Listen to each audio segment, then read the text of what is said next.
Chers amis, vous êtes quelques-unes à me l'avoir demandé. Non, vous n'êtes pas nombreuses, encore moins nombreux, il faut bien le dire, mais ce sujet attendait depuis longtemps, un sujet sur les cycles féminins. Alors, de grâce, surtout pour les nouveaux venus, peut-être qu'il faut oublier tout de suite pour vous, ne comptez pas sur moi pour vous parler du féminin sacré ou de la façon d'honorer vos lunes en rendant hommage à la grande déesse. Pas du tout, non, vous n'y êtes pas. Nous allons parler de physiologie. Nous allons parler de physiologie sous un angle un peu inattendu, et ce sera une émission qui sera un peu longue. J'aurais pu la faire en 2 parties, mais ça n'avait pas d'intérêt parce que c'est vraiment les 2 parties qui composent cette émission parlent de la même chose.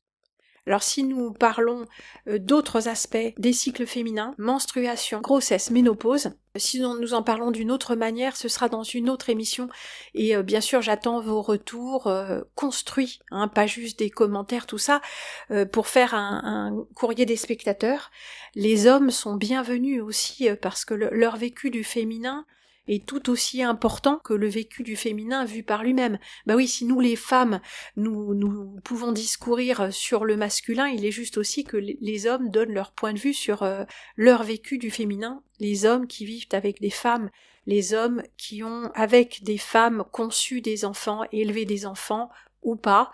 Nous sommes à son image, mâle et femelle, il les créa, donc il nous faut continuer ce dialogue.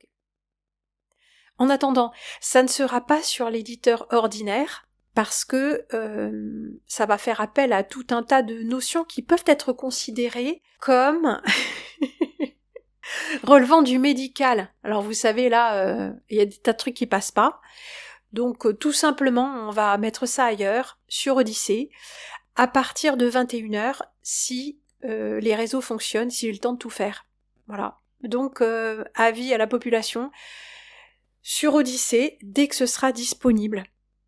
Merci à tous, bonne écoute et bonne réflexion, et si vous avez des choses pertinentes et construites à dire, pas des généralités, ne nous ramenez pas au niveau 0 des généralités quand on a un angle d'approche qui est original, même si ça vous plaît pas, même si vous le trouvez erroné, essayons de nous maintenir un peu le nez hors de l'eau.